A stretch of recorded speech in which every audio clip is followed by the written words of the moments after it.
욥기를 어떻게 읽어야 되고, 욥기를 읽으면 무엇이 주어지는가는 이제 봤어요. 교재에 보면 교재를 여러분 좀 완성하셔야 되는데요. 욥기를 이렇게 단 두 면에만 표현하려고 많이 생략이 됐어요. 같이 성경 읽으면서 확인하겠지만 한번 봅시다. 우리가 1장, 2장 그 다음에 결론으로 가면 분명해요. 1장에 욥이 나와요. 근데 이 욥은요, 잠언에서 말하는 잠언을 전제로 할 수 있어야 돼요. 여호와를 경외하는 자. 의인은 복을 받는다고 그랬죠. 악인은 벌을 받고. 그게 대표적인 인물로 등장해요. 그게 신앙 전통이란 말이에요. 그 욥에 관해서 이야기되어 있어요. 한번 따라해볼까요? 욥에 관하여. 욥에 관하여. 1장에 여기에 욥에 관하여 소개가 되고 있단 말이에요. 욥에 관하여 소개되고 있는 부분이 총 3부분이 등장해요. 먼저 우리 1장 1절부터 한번 읽어볼까요? 우리 성경을 펼쳐서 하나씩 정리해가면서 읽었으면 좋겠어요.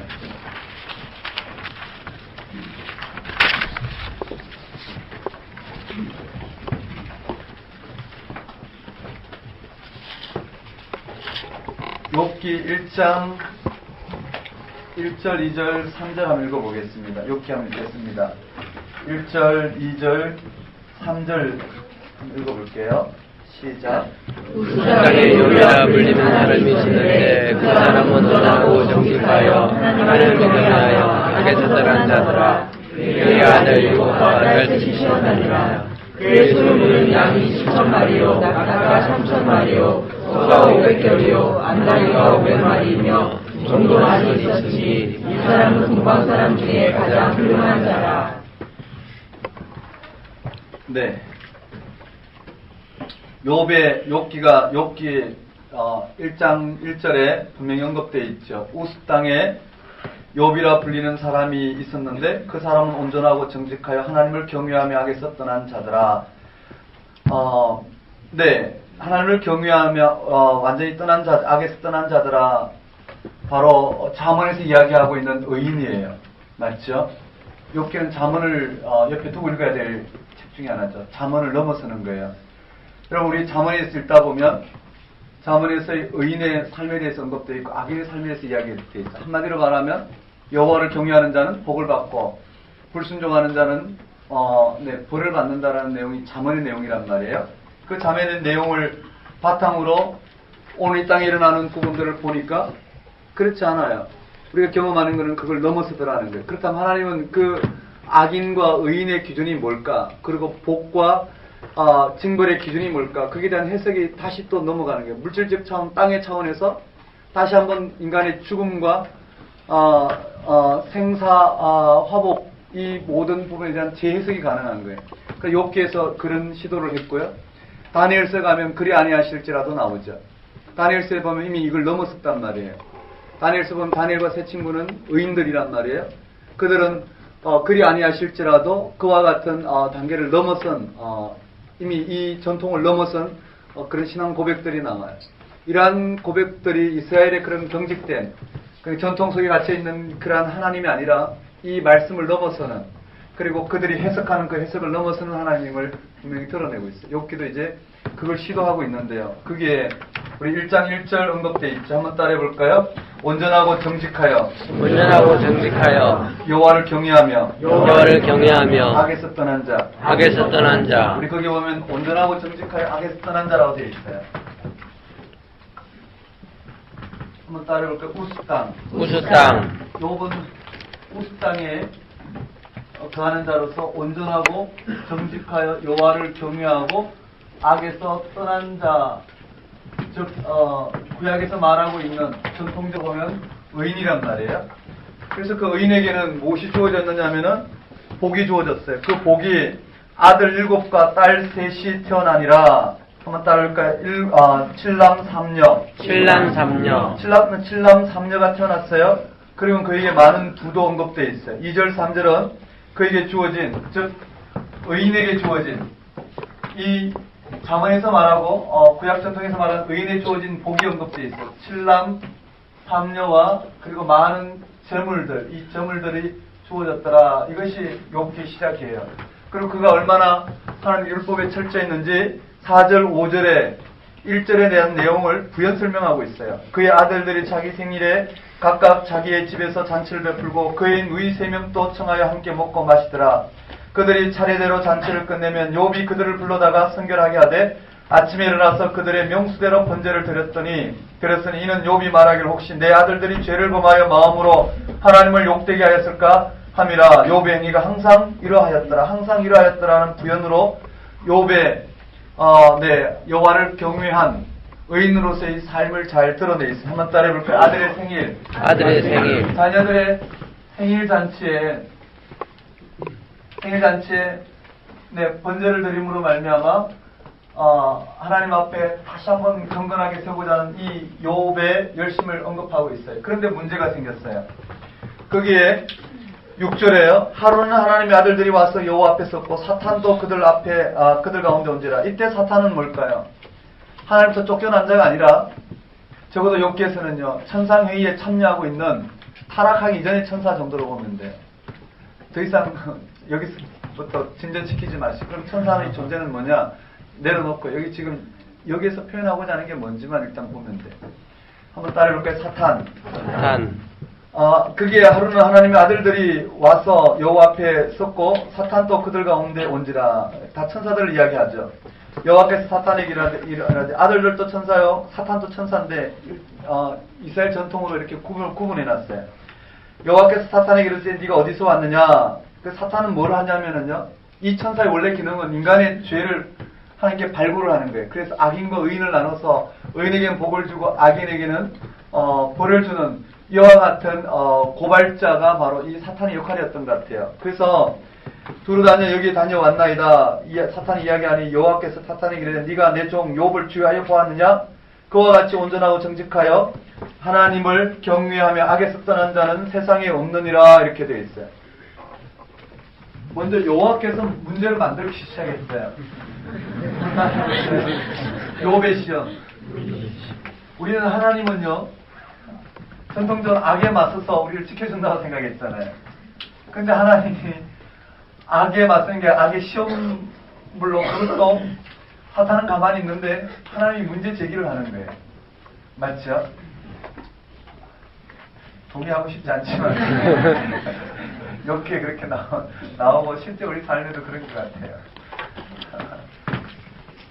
아마도 우리가 잘 하나님 앞에 형통하고 전통적으로 신앙생활 잘하고 하고 있는 가운데 사탄이 시험한 게 아니라 하나님이 우리를 오히려 그래 이만큼 신앙생활 잘하는 어디가 있는데 한번 시험해봐라 내놓는 것 같을 수 있단 말이에요.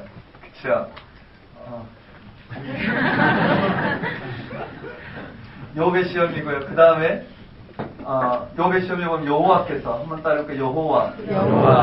여호와께서 1절에 말한 이 내용을 그대로 들려줬어요.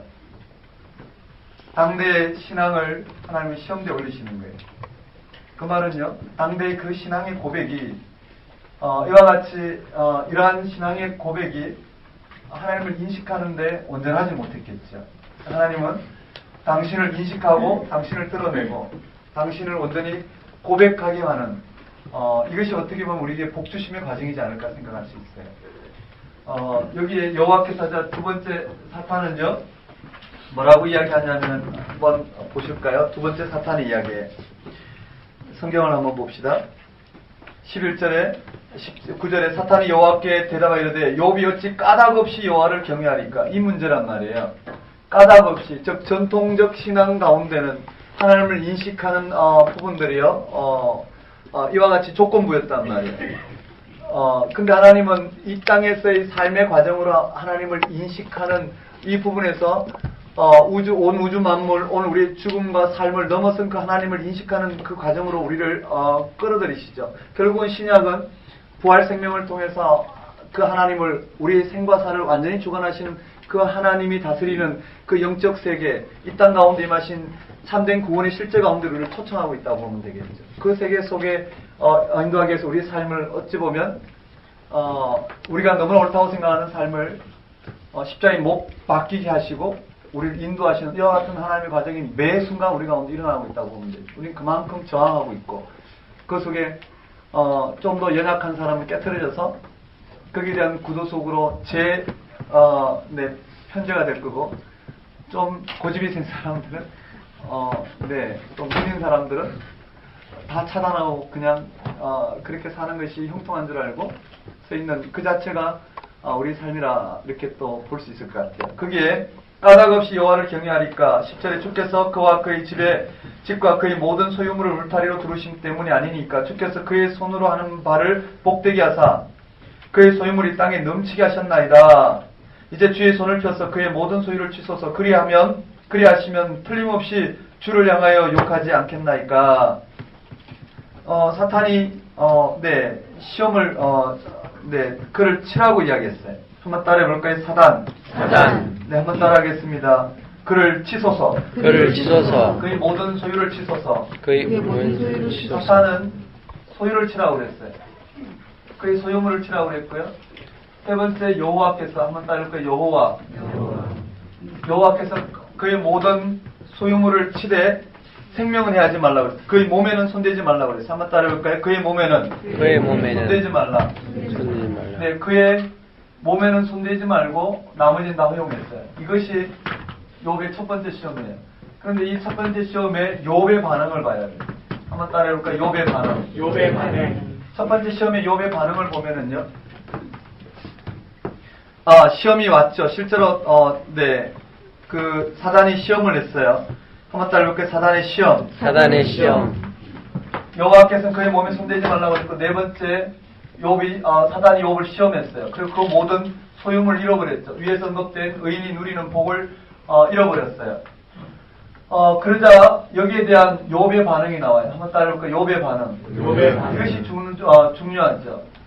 이와 같은 욥의 반응은 처음부터 나오는 게 아니라는 거예요. 욥기는요, 3장부터 이런 고난 가운데 이해할 수 없는 욥이 자신의 문제를 들어 전통적으로 왜 이와 같은 고난이 닥쳤는지 이해할 수 없는 그가 전통적인 이 신앙을 가지고 해석을 시도하고 그 해석되지 않는 욥이 하나님 앞에 기소하고 내는 이 과정이 일련의 과정을 거치고 난 다음 나온 결론이란 말이에요. 이해되시겠어요? 이러한 결론을 다 하고 난 다음 해답이 어디 있다고요? 예수 그리스도의 십자가의 죽음과 부활 생명 가운데 있다고 제시하는 것처럼요. 이 생명을 지금 여기다가 이야기하고 있단 말이에요. 이런 표현이면 어떨까? 역사 비평을 하면 성경이 어디가 제일 먼저 서 있는지 비평하면 3장부터 42장까지가 먼저 주어졌어요. 그리고 1, 2장과 마지막 절은 어떻게? 여기에 대한 해석이란 말이에요. 이러한 고난의 과정을 거친 오늘 우리들은 그러면 이 땅에 어떻게 살 건가? 여전히 의인은 여호와를 경외하게 돼 있다는 거예요. 왜냐하면 이러한 과정 가운데도 여전히 하나님이 오늘 우리의 주권자이시고 그 하나님이 궁극적으로 우리에게 이와 같이 하나님은 우리를 살리시고자 이와 같이 하신다는 고백이 나오기 때문에 결국은 어떻게 해요? 하나님 다스림 가운데로 들어가게 된다는 거예요. 결국은 우리가 할 수 있는 반응은 여기가 끝이라는 거죠. 한번 따라볼까요? 욥의 반응. 욥의 반응이 여기 잘 언급되어 있죠. 욥의 반응이 나오는데요. 21절 여러분 한번 읽어보겠습니다. 21절요. 시작.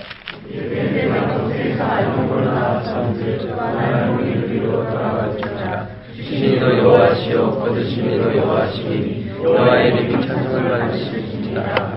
한번 따를까요? 주시니도 여호와시오 거두시니도 여호와시라.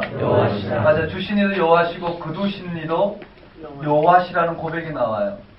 근데 이 고백부터 읽으면 안 된다라는 거예요. 욥이 이 반응이 나오기까지 3장부터 42장 6절까지가 주어졌다라는 거예요. 이해되시겠어요? 우리가 성급하게 가면 안 된다라는 거예요. 성급하게 이 결론을 갈 수가 없어요. 예를 들어서 여러분이 그저 믿음으로 하나님께 부활 생명을 주셨다고 고백하고 우리 삶 가운데 있는 이 문제를 귀를 닫고 눈을 닫고 그렇게 생명이 없이 살 수는 없는 거예요. 우리의 경험되어지는 이 세상에서의 경험이 하나님 말씀을 통해서 우리 가운데 참된 생명, 부활 생명의 의미가 무엇인지 예수 그리스도께서 이 땅에 우리의 구주가 되신 이 생생한 살아있는 이 하나님 다스림 가운데 들어가서 우리의 인생 가운데 우리를 풍성하게 끌어가시는 우리 어떠한 문제 가운데도 풍성하게 끌어가신 이 하나님을 경험하고 맛보고 그 하나님이 우리 삶 속에서 살아 역사하신 걸 보며 우리는 해답을 제시하시는 거예요. 누구에게요? 이 땅을 살아가는 사람들에게 복음을 제시하는 거예요. 그러면 그는 그 복음을 통해서 다시 또 어떻게 그의 삶의 과정에 살아 역사하시는 하나님께 눈을 떠야 되겠죠. 세례요한의 제자들이 예수님께서 임하셨을 때 세례요한이 저가 바로 하나님의 어린 양이라고 했을 때 이 세례요한의 두 제자가 예수님을 따랐어요. 따르는 과정 가운데 예수님이 물으셨죠. 너희는 무엇을 원하느냐? 그자 그들은요, 랍비여 어디 계십니까? 주님께서 말씀하시죠. 와 보라. 이런 일련의 과정은 초대교회의 상황을 잘 반영하고 있잖아요.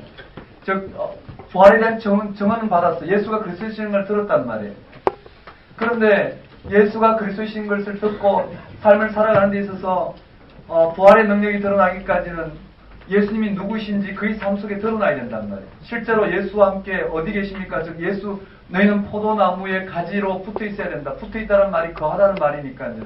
예수 그리스도가 누구신지 우리 삶 속에서 드러나야 되는데, 그리고 그 부활 생명을 붙들고 내 삶의 문제 가운데 있을 때 하나님이 그 문제 가운데 어떻게 역사하시는지 이런 문제가 조명이 될 거란 말이에요.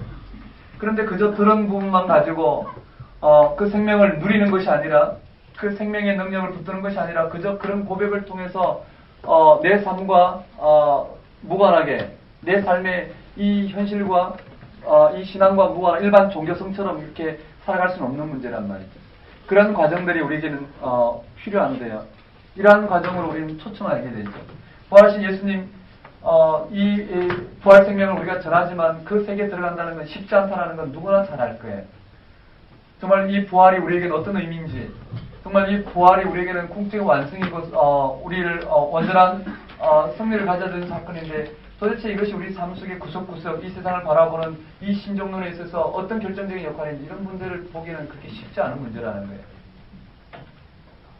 이런 문제들을 과정을 통해서 우리는 생생하게 드러내야 되기 때문에, 결국은 우리는 3장 이하의 과정을 거친 다음에 생생하게 살아 고백할 수 있는 부분을 알 수 있어요. 반대로 이야기하면 이런 고백을 하지만 결국 이런 고백 또한 어떻게 해요? 이 3장부터 42장까지 과정을 거칠 수밖에 없을 거라는 게 입장에서는.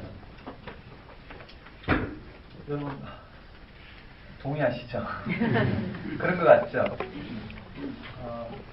네, 이렇게 1차 시험이 끝났어요. 다시 또 2차 시험이 시작돼요. 한번 따라해볼까요? 2차 시험. 2차 시험. 2차 시험. 2차 시험. 2차 시험도 마찬가지예요. 두 번째 시험이에요. 두 번째 욥의 시험이 나오는데, 여기 여호와께서 또 먼저요. 한번 따라해볼까요? 여호와. 여호와께서 욥을 온전하고 정직하고 여호와를 향한 악에서 떠난 자라 세 번째 소개하고 있어요. 그러니까 1장 1절, 1장 8절, 그 다음에 2장 몇 절인가요? 3절. 2장 3절인가요? 예. 2장 3절에 온전하고 정직하여 하나님을 경외하며 악에서 떠난 자가 세상에 없느니라, 그렇게 됐어요. 그때 사단은 다시 또 사단은 여기에 여호와께서 사탄이 나와요. 한번 따라해볼까요? 사탄이 그의 생명을 치소서라고 이야기해요.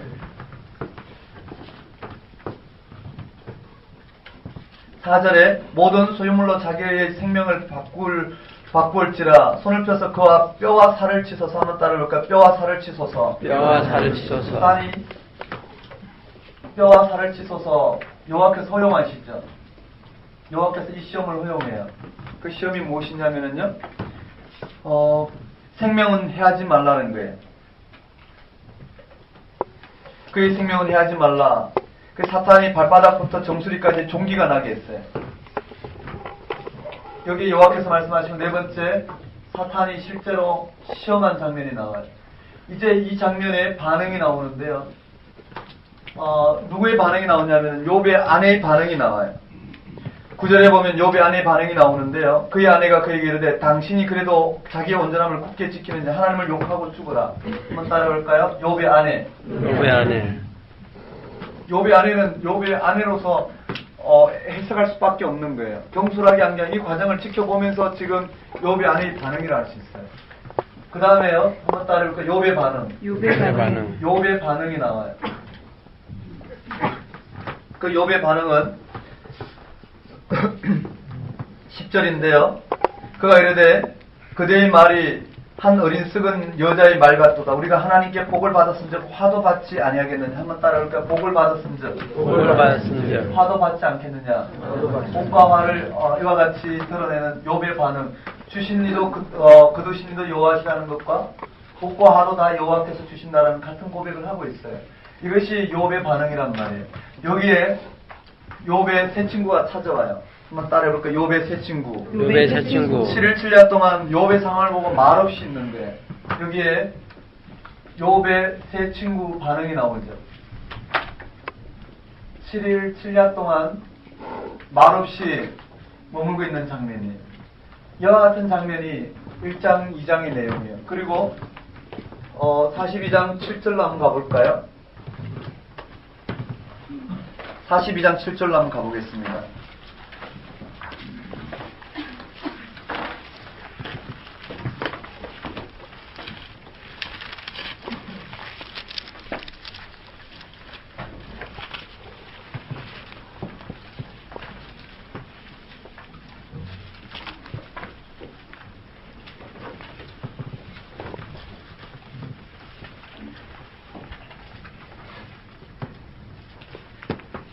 사 42장 7절에 여호와께서 욥에게 이 말씀을 하신 후에 여호와께서 대만 사람 엘리바스에게 이르되 내가 너와 네 두 친구에게 노하노니 이는 너희가 나를 가리켜 말한 것이 내 종 욥의 말 같이 옳지 못함이니라.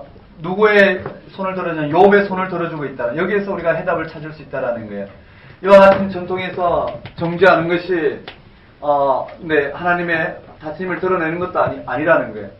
욥이 이 경험을 통해서 자신에게 임한 이와 같은 하나님의 다스림을 해석하고자 시도했던 것이 우리 과정에서 보면 불결하고 하나님께서 그를 꾸짖는 것처럼 보이지만 결국은 욥의 손을 들어주는 거예요.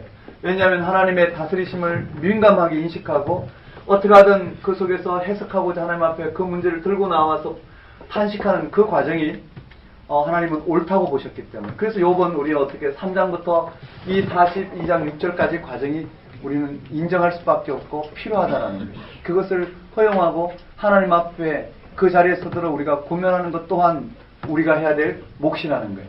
여기에 한번 따라해 볼까요? 욥의 아니 한번 따라해서 여호와의 욥과 세 친구 평가. 맞아요. 여호와 하나님께서 지금 욥의 세 친구를 평가하고 있어요. 네. 그리고 8절 그런즉 너희는 수소 7과 수양 7을 가지고 내 종 욥에 가서 너희를 위하여 번제를 드리라. 내 종 욥이 너희를 위하여 기도할 것인즉 내가 그를 기쁘게 받으리니 너희가 우매한 만큼 너희에게 갚지 아니하리라. 이는 너희가 나를 가르쳐 말한 것이 내 종 욥의 말 같이 옳지 못함이니라. 이에 대만 사람 엘리바스, 수아 사람 빌닷, 나아만 사람 소발이 가서 여호와 앞에 자기들에게 여호와께서 명령하신 대로 행하였느니라. 한번 따라해볼까요? 번제. 그러니까 자기 잘못을 용서할 기회를 줘요. 그 다음에 이제 욥에 대해서 언급되어 있어요. 한번 따라해볼까요? 욥의 축복. 그 다음에 여호와께서 이 욥의 복을 허락하시는, 욥을 축복하시는, 복을 주시는 축복은 욥을 향한 복을 주시는 장면이 마지막 결론을 이어진단 말이에요. 여기에서 이것이 결론으로 이어져요. 그럼 우리 이제 과정을 한번 봅시다. 한번 따라해볼까? 욥의 생일 저주. 여기부터 이제 고난을 당한 첫 과정이라고 한번 봅시다. 올해 욥기는 올해 욥기는 제가 다시 한번 읽으면서 정리하면서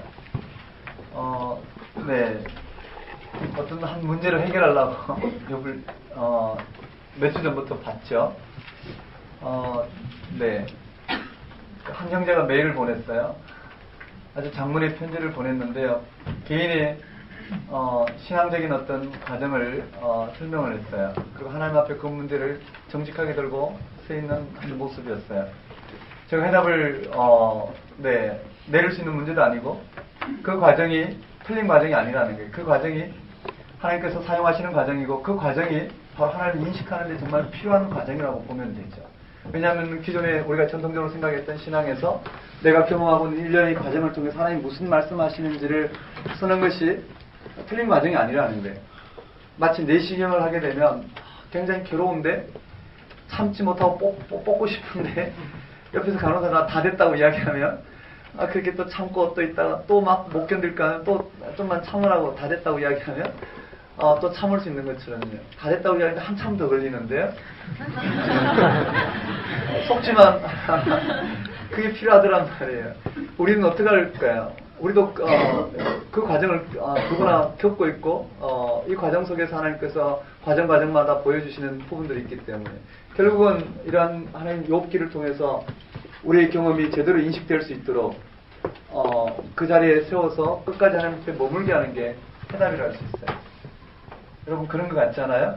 그러니까 우리는 하나님 앞에 서는 거예요. 두 눈을 부릅뜨고 우리를 만나주시고 해결해 주신 그 하나님 앞에 서서 또 다른 문제 과정에 있는 분들에게 이 과정이 틀린 과정이 아니라는 게 정확한 과정이고 그런 과정을 누구나 다 겪게 된다는 거예요. 그런데 그런 과정 보고 등짝을 때리면서 무슨 믿음이 없어서 그러냐고 가서 금식하고 하나님 앞에 서서 다시 한번 이 문제를 한번 다시 생각해보라 이렇게 할 수는 없는 문제예요. 그런 걸로 쉽게 해결되지 않는다는 우리는 경험적으로 안단 말이에요. 전통신앙은 그렇게 요구하죠. 우리 그게 아니라는 걸 알아요. 그리고 예서 내가 하나님을 인식할 수 있는 예민한 촉수마저도 다 잘라버리고 그저 정말 무식하게 그냥 고백하는 그것이 우리 진짜 신앙처럼 생각하고 길들여져서는 아무런 해답이 주어지지 않는다는 거예요. 우리는 하나님 진리 가운데 서는 것이 그리고 그 하나님의 직접적인 다스림 가운데 서는 것이 아무리 땅의 삶에 위기가 온다 하더라도 그것이 가장 안전한 삶이라는 걸 우리는 알고 있단 말이에요. 그 가정 가운데로 나가는 게 우리의 삶의 본질이지 않을까 생각해요. 그러면 어떻게 해요? 우리가 고백하고 너무나 확실한 하나님 앞에 우리 어떤 위기가 있더라도 그 과정이 옳은 거예요. 그 앞에 세워서 그 하나님을 인식해 가게 고면하는 것. 그리고 그러한 과정의 말씀들이 우리 가운데 분명히 주어졌기 때문에 그 하나님을 인식했던 이런 신앙인들의 삶을 들어서 그들 가운데 조명해내는 것. 그것이 필요하지 않을까 생각해요. 욥은 아마 그렇게 욥기를 가지고 욥기는 그렇게 그 시대에 시도되었던 말씀이었지 않을까 생각해요. 자, 3장에 봅시다. 한번 따라하겠습니다. 욥의 생일 저주. 욥의 생일 저주. 욥은 어떻게 돌아볼 방법이 없는 거예요. 이 전통 관점에서 해석이 안 되고 경험은 분명하고 경험은 자신 의인인데 벌을 받는 건 분명하고 전통 관점에는 해석이 안 되는 거예요. 그게 이 의인이 갑자기 벌을 받게 되거나 아니면 하나님 앞에 형통하다고 생각하고 내가 하나님을 믿는다고 생각하고 살아계시다 고백했는데 내게 이런 문제가 주어졌을 때는 우리는 당황할 수밖에 없어요. 그래서 욥 그 생일 저주하는 것처럼요. 자신을 저주할 수밖에 없는 거예요. 방법이 없는 거예요. 3장 1절에 보면 그 후에 욥이 입을 열어 자기의 생일을 저주하니라. 욥이 입을 열어 이르되 내가 난 나를 멸망하였더라면 산의 아이를 배웠다던 그 밤도 그러하였더라면 그날이 캄캄하였더라면 하나님 위에서 돌보지 않으셨더라면 빛도 그날을 비추지 않았더라면 어둠과 죽음의 그늘이 그날을 자기의 것이라 주장하지 않았더라면 구름이 그 위에 덮였더라면 흑암이 그날을 덮었더라면 그 밤이 캄캄한 어둠에 잡혔더라면 해의 날수와 달수에 들지 않았더라면 그 밤에 자식을 베지 못하였더라면 그 밤에 즐거운 소리가 나지 않았더라면 나를 저주하는 자 곧 리오 야단을 격동시키기에 익숙한 자들이 그 밤을 저주하였더라면 그 밤에 새벽별이 어두웠더라면 그 밤이 광명을 바랄지라도 얻지 못하며 동틈을 보지 못하였더라면 좋았을 것을 이는 내 모태의 문을 닫지 아니하여 내 눈으로 환난을 보게 하였음이로구나. 뭔가요? 생일을 저주하는 거예요. 생일날 이 욥이 생일날 그 생일을 저주하는 거예요. 그리고는 자기가 나지 않았더라면 맞죠? 태의 문이 열리지 않았더라면 그래서 이 환난을 보지 않았더라면 하고 저주하는 장면으로 진행이 되는 거예요. 이런 고난을 처음 만난 사람들의 대표적인 하나님 앞에 탄식과 부르짖음을 할 수 있겠죠. 그것이 잘못된 게 아니라는 거예요. 욥을 들어서 이야기하시는 장면에서 이런 과정을 누구나 겪을 수밖에 없다라는 거예요. 그래서 경건한 자의 그 권면의 말씀에 귀를 기울이되 이 과정이 반드시 필요한 거예요. 이 속에 하나님 다시 우리를 경건하게 세웠을 때 욥처럼 어떻게 해요?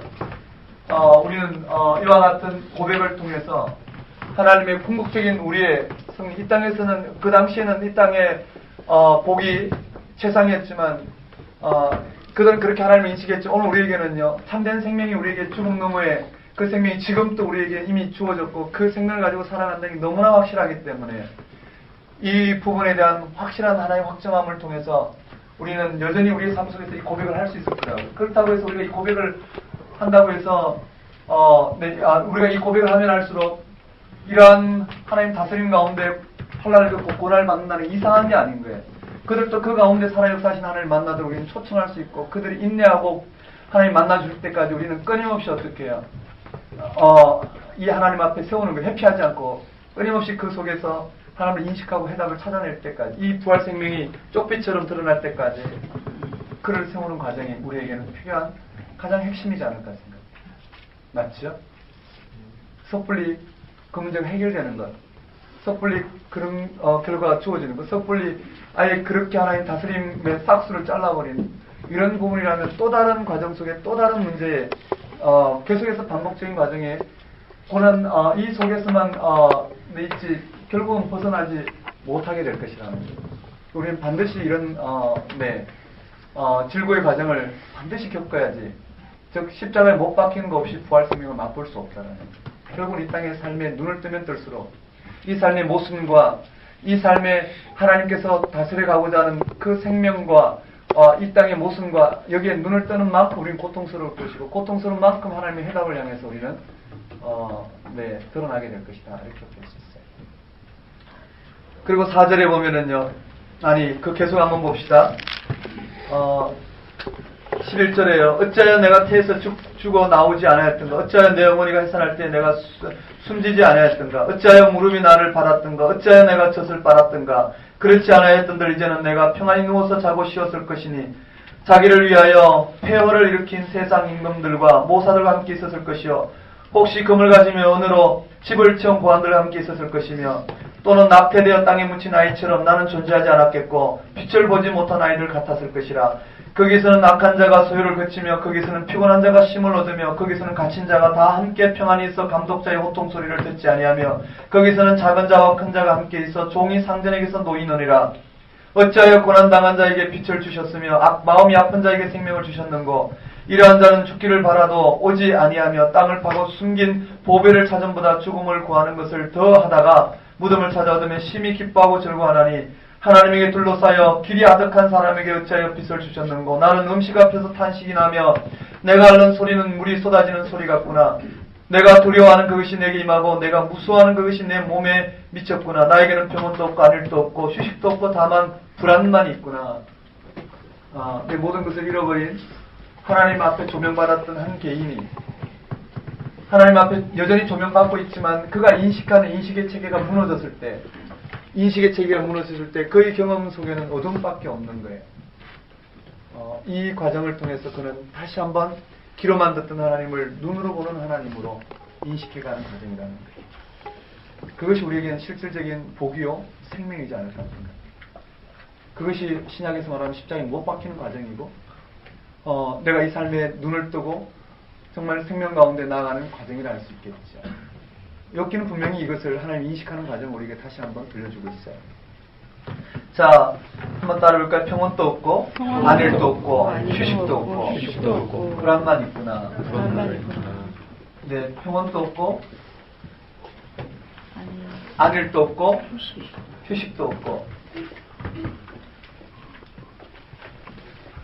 불안만 있다라는.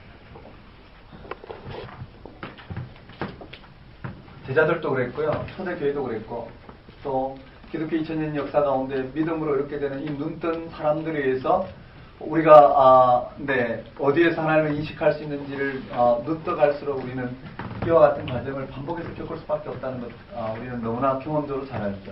자, 한번 따라볼까요? 엘리바스가 쭉 진행되고 그 다음에 빌닷, 소발이 진행이 돼요.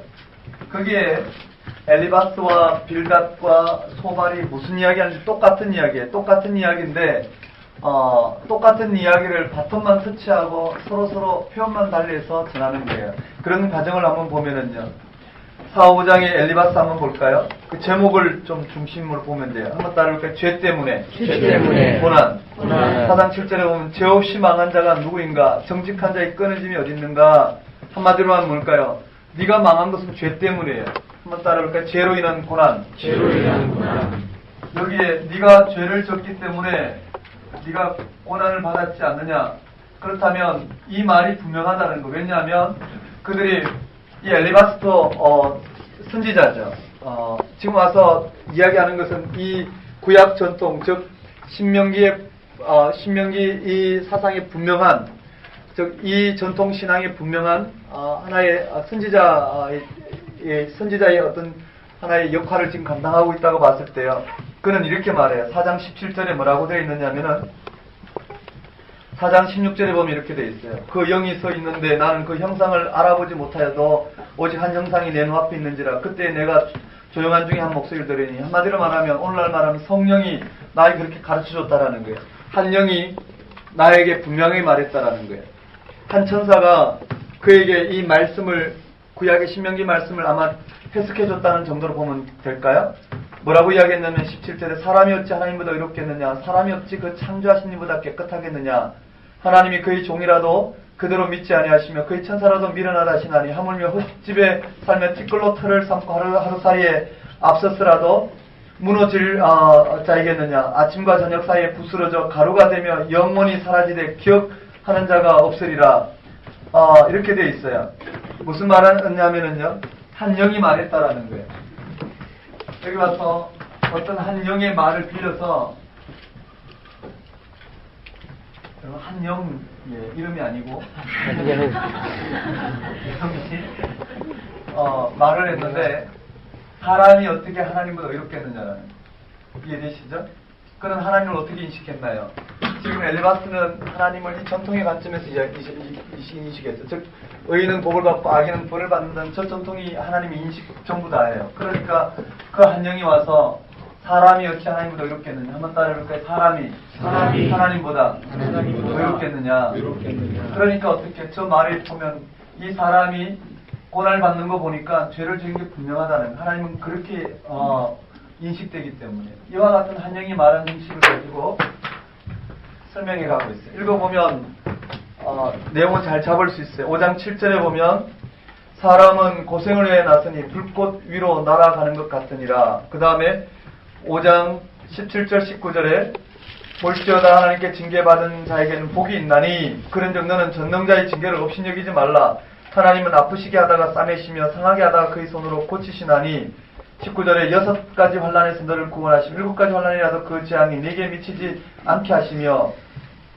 말은 좋잖아요. 그렇죠? 18절을 가져다가 하나님은 아프시게 하다가 싸매시며 상하게 하시다가 그 손으로 고치시는 하나님이시니, 이렇게 할 수는 있어요. 한마디로 말하면 뭘까요? 네 죄를 고백해보라는 거예요.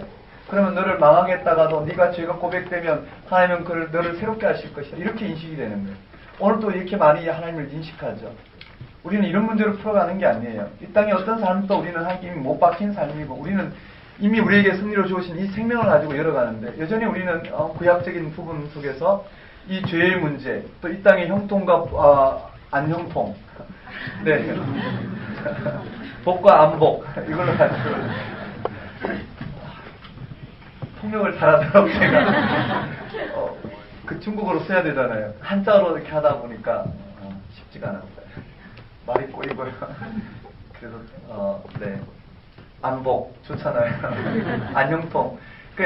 이런 문제를 가지고 우리가 풀어가는 게 아니란 말이에요. 근데 우리는 아직도 그렇게 풀어가고 있다. 문제가 하나님의 인식에 대해서 우리는 예수 그리스도의 십자가와 부활 생명을 가지고 인식하는 게 아니라 전혀 다른 관점 인식하고 있기 때문에 우리는 어떻게 보면 이 전통의 연자들 입장에 서 있지 않나 이렇게 볼 수 있어요.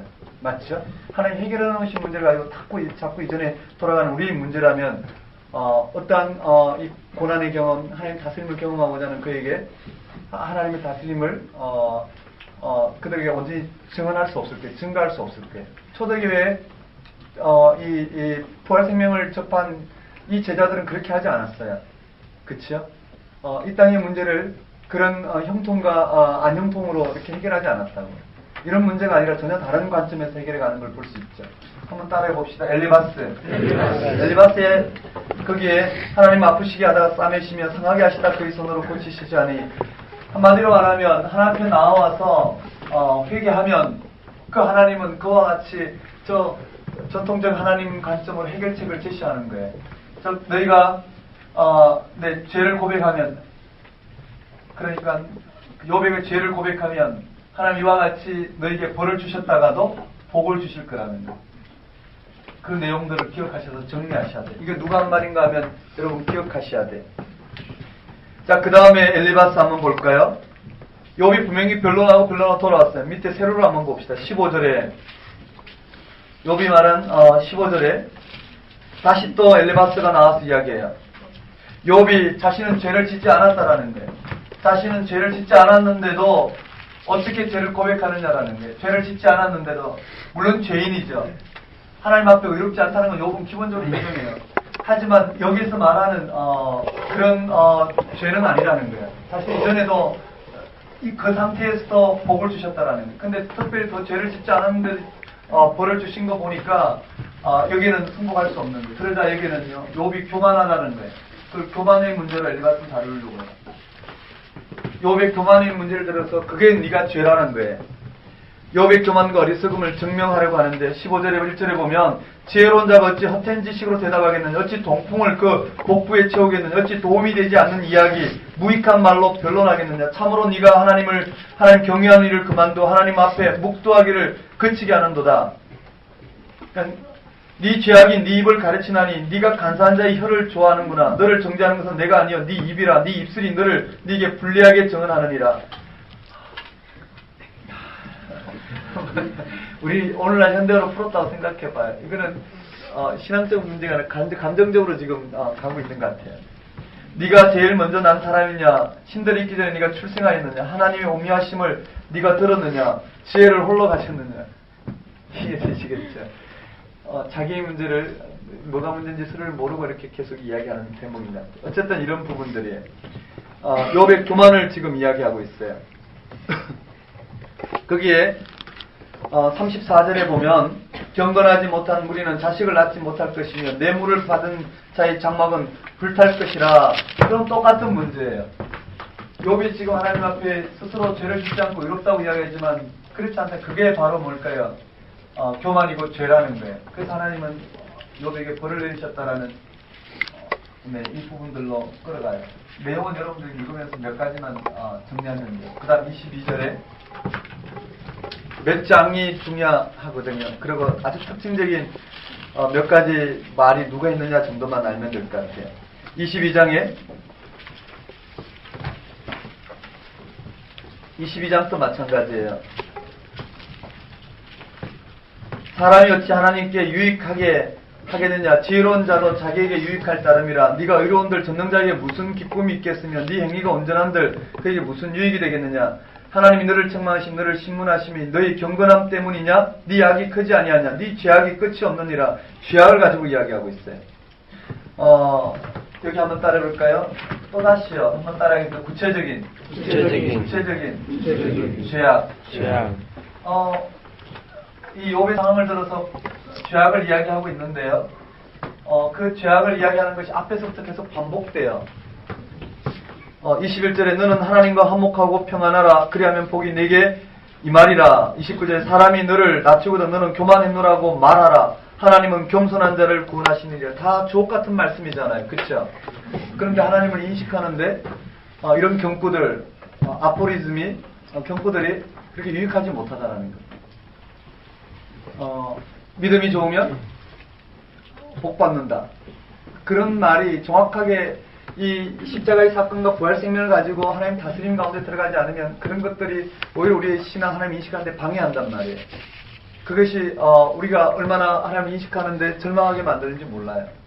그래서 누구 편을 들었냐면 욥의 경험을 하나님은 아주 분명하게 사용하셨죠. 그의 손을 들어줬어요. 거기도 한번 따라해볼까요? 하나님과 화목하고 평안하라. 여기에 화목과 평안을 이야기하는 것은요, 해결하란 말이에요. 그리고 하나님과 그 관계를 개선해라. 그러면 복이 말 것이다. 이 문제를 가지고 이야기했어요. 그리고 29절에 사람들이 너를 낮추거든. 그 사람들이 누굴까요? 자기란 말이에요. 너를 낮추거든 넌 좀 교만했노라 말해라. 하나님은 겸손한 자를 구하시느니라. 한번 따라하겠습니다. 사람들이 너를 낮추거든 교만했노라 말하라. 그럼 맞죠? 하나님은 겸손한 자에게 복을 주신다라는 거예요. 이와 같은 제목으로 흘러가요. 한번 따라해볼까? 엘리바스, 욥, 빌닷, 욥, 소발, 욥. 다 하지 않을 거예요. 여러분 간단하게 정리하면 되고요. 욥의 변론 같은 거는 그저 읽으시면 되고요. 정리된 거에다가 시험 준비하신 분들은 나왔던 퀴즈 문제 몇 가지 확인만 하면 거기서 벗어나지 않아요. 25장 한번 볼까요? 25장 한번 보십시다. 25장이 가장 짧죠? 맞죠? 짧은 이유도 마찬가지예요. 더 할 말이 없는 거예요. 구조가 그렇게 돼 있어요. 할 말이 없는 거예요. 그게 다예요. 우리 1절에 보면은요, 25장, 수아 사람 빌달이 대답하 이르되, 하나님은 주권과 위엄을 가지셨고, 높은 곳에서 화평을 베푸시느니라, 그의 군대를 어찌 계수할 수 있으랴, 그가 비추는 광명을 받지 않은 자가 누구냐, 그런즉 하나님 앞에서 사람이 어찌 의롭다 하며, 여자에게서 남자가 어찌 깨끗하다 하느냐, 보라, 그 눈에는 달이라도 빛을 발하지 못하며, 별도 빛나지 못하거든, 하물며 구더기 같은 사람, 벌레 같은 인생이랴. 좋은 말이죠. 맞는 말인데, 틀렸단 말이에요. 저는 이 말이 다 틀렸다고 그랬어요. 그쵸? 결정적으로 하나님을 인식하는데 이런 말씀들이 작용하지 못했어요. 오늘 우리는 심각하게 한번 생각해봐야 될 문제 중에 하나이지 않을까 생각해요. 됐어요. 그리고는요, 28절에 보면, 28장에 보면 지혜를 구해요. 거기 보면 28절, 은이 나는 곳도 있고 금을 재련하는 곳도 있고 철을 캐내고 동을 캐내는 곳이 있어요. 한번 따라해볼게요. 금, 철, 동. 이런 것들은요, 땅굴을 파서 어디 있는지 보이지 않아도요, 사람이 그 광맥을 찾아서 들어간다는 내용이 3절, 4절, 5절, 4절까지 되어 있어요. 매달려 흔들리니라. 그 다음에 음식은 땅부터 나오나 그 밑은 불처럼 변하였도다. 네, 계속해서 나오네요. 그 돌에는 초목이 있고 사금이 있으며 그 길은 솔개도 알지 못하고 매의 눈도 보지 못하고. 쭉 내려가요. 11절에 누수를 막아 스며 나가지 않게 하고 감추어있던 것을 밝은 대로 끌어내니라. 이와 같이요. 11절까지는 한번 따라해볼까요? 은금, 봉철. 이것을 사람이 캐내는 지혜는 있는데, 문제는 12절과 같이 그러나 지혜는 어디서 얻으며 명철이 있는 것은 어디인고, 12절 같이 초청해요. 한번 따라해볼까요? 12절. 읽어보겠습니다. 그게요. 읽어볼까요? 같이요. 시작. 그러나 지혜는 어디서 얻으며 명철이 있는 곳은 어디인고, 그 길을 사람이 알지 못한다라는 거예요. 그리고 또 하나요. 20절에 보면 나와 있어요. 그런즉 지혜는 어디서 오며 명철이 머무는 것은 어디인고. 그리고 23절에 하나님이 그 길을 아시며 있는 곳을 아시나니 이는 그가 땅 끝까지 감찰하시며 온 천하를 살피시며 바람의 무게를 정하시며 물의 분량을 정하시며 28절 또 사람에게 말씀하셨도다. 보라, 주를 경외함이 지혜요 악을 떠남이 명철이니라. 주를 경외함이 지혜요 악을 떠남이 명철입니다. 안단 말이에요. 그 경험을 알고 있는데도 왜 하나님께서는 이와 같이, 그게 분명하단 말이에요. 분명한데도 왜 이와 같이 욥에게 고난을 경험하게 하시는지 알 수가 없다라는 거예요. 왜냐하면 그 당시 이 지혜 신앙에 묶여 있었던 그 신앙 가운데 하나님을 인식할 수 없었던 부분들 잘 드러내고 있죠. 이렇게 이야기하고 있어요. 그리고 한번 따라해볼까요? 한번 따라해서 욥의 최후 진술. 욥의 최후 진술.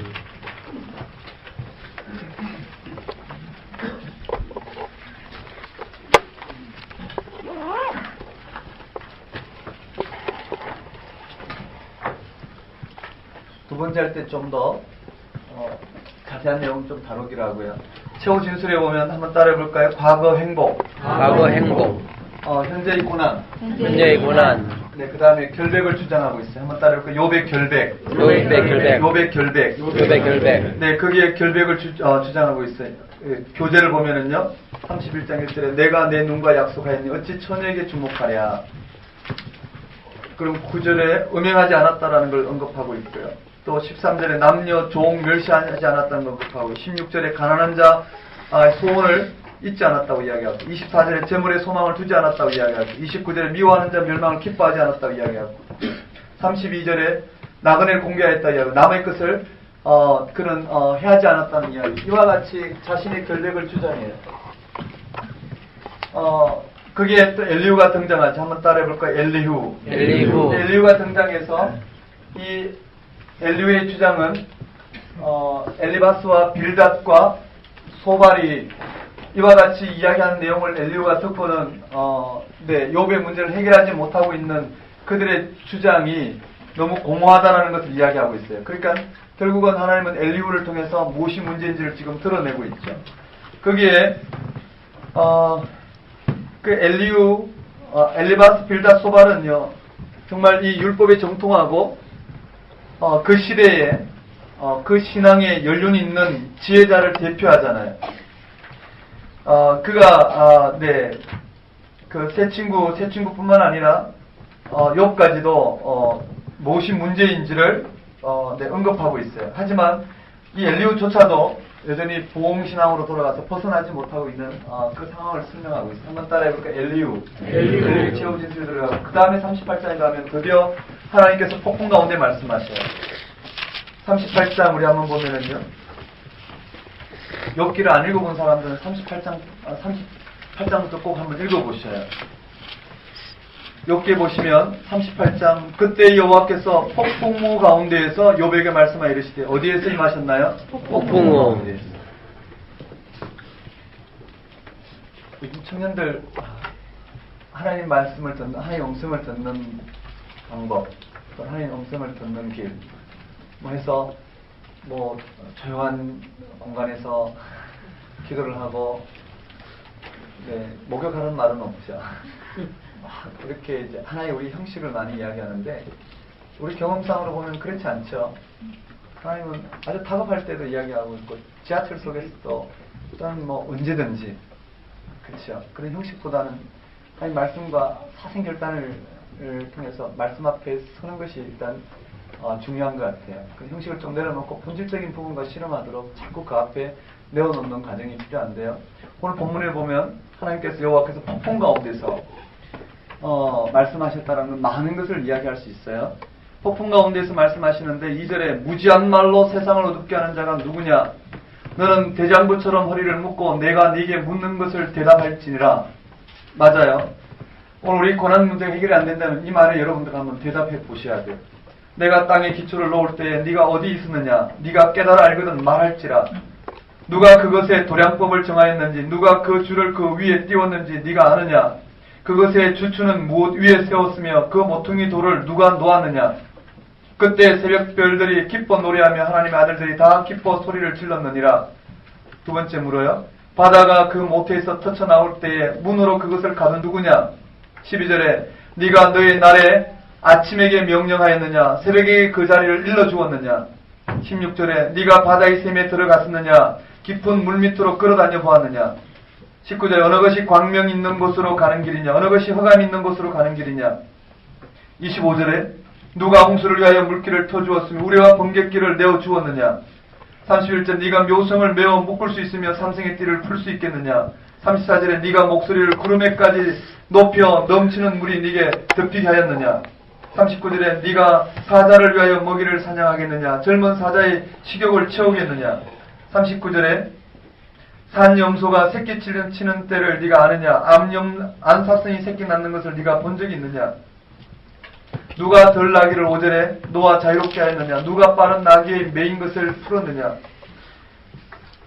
13절에 타조는 절거의 날개를 치나 학의 깃털과 날개 같겠느냐? 19절에 말의 힘을 네가 주었느냐? 그 목에 흩날리는 갈기를 네가 입혔느냐? 26절에 매가 떠올라서 날개를 펼쳐 남쪽으로 향하는 것이 어찌 네 지혜로 말미암았느냐? 무슨 말인가요? 그 시대에 이 세상을 바라보는 그러한 관점으로 하나님의 창조 세계를 바라보고 하나님의 행위를 하나씩 이들이 어떻게 해요? 드러냈죠. 40절에 여호와께서 또 욥에게 말씀하시되 터집 잡는 자가 전능자와 다투겠느냐? 하나님을 탓하는 자는 대답할지냐? 여기까지 듣고 욥은요. 보소서 나는 비쳐나오니 무엇이라 죽게 대답하리까? 손으로 내 입을 가릴 뿐이다. 내가 한번 말하였사오니 다시는 또 대답하지 아니하겠나이다. 할 수 없죠. 그때 다시 또 폭풍 가운데 가만히 있지 않아. 욥에 또 말씀하시죠. 너는 대장부처럼 허리를 묶고 내가 네게 묻겠으니 내게 대답할지니라. 네가 내 공의를 부인하느냐? 네 의를 세우려고 나를 악하다 하겠느냐? 네가 하나님처럼 능력이 있느냐? 하나님처럼 천둥소리를 내겠느냐? 너는 유형과 종교로 단장하며 영광과 영화를 입을지어다. 15절에 이제 소가 지푸를 먹는 배의 옷을 볼지어다. 내가 너를 지은 것 같이 그것도 지었느니라. 41절에 네가 낚시로 네 오난을 끌어낼 수 있겠느냐? 노끈으로 그 혀를 맬 수 있겠느냐? 이 12절에 내가 그것의 지체와 그것의 큰 용맹과 늠름한 체구에 대해 잠잠하지 아니하리라. 쭉 이야기하고 있어요. 이와 같은 대목이 계속 언급돼요. 거기에 대한 42절에 욥이 여호와께 대답하여 이르되 주께서는 못할 것이 없사오며 무슨 계획이든지 못 이루실 것이 없는 줄 아오니 무지한 말로 이치를 가린 자가 누구이니까 나는 깨닫지도 못한 일을 말하였고 스스로 알 수도 없고 헤아리기도 어려운 일을 말하였나이다. 내가 말하겠사오니 주는 들으시고 내가 주께 묻겠사오니 주여 내게 알게 하옵소서. 내가 주께 대하여 귀로 듣기만 하였사오나 이제는 눈으로 주를 배움나이다. 그러므로 내가 스스로 거두어 드리고 티끌과 제 가운데서 회개하나이다. 그가 어떻게 해요? 기소한 그것을 고소장을 적는 거예요. 재판, 그 송사를 했다고 해야 되나요? 그것을 취하는 부분이에요. 이와 같이 하나님은 우리에게 부활 생명을 맛보게 하심으로 이 모든 생명의 완성, 오늘 우리의 이 모든 문제의 완성을 보게 하심으로 과정에 우리가 눈을 뜨지 못하고 인식하지 못하는 과정이지만 그 과정에 궁극적인 하나님의 이 부활 생명으로 우리를 어떻게 완성시켰는지를 바라보게 하심으로 그 신뢰 가운데 우리에게 일어난 일들을 조명하게 하시고 각자에게 하나님을 인식하는 길을 허락하셨다는 이런 과정으로 욥기가 진행이 되셨습니까? 아마 욥기 여러분들이 이제 완성하실 수 있을 거예요. 결론은 이렇게 줘요. 우리도 매일 이런 분투가 있었으면 좋겠어요. 귀를 닫아두고 눈을 감는 게 아니라 그리고 내 문제 앞에서 그저 이 문제를 가지고 하나님 인식하는 게 아니라 이 문제가 아니라 하나님을 인식함으로 말미암아 이 문제를 바라보는 이와 같은 하나님의 부활 생명 가운데 예수 그리스도의 이 다스림 가운데로 나아갈 수 있으면 좋겠다 싶습니다. 여러분 좀 도움이 되셨나요? 네.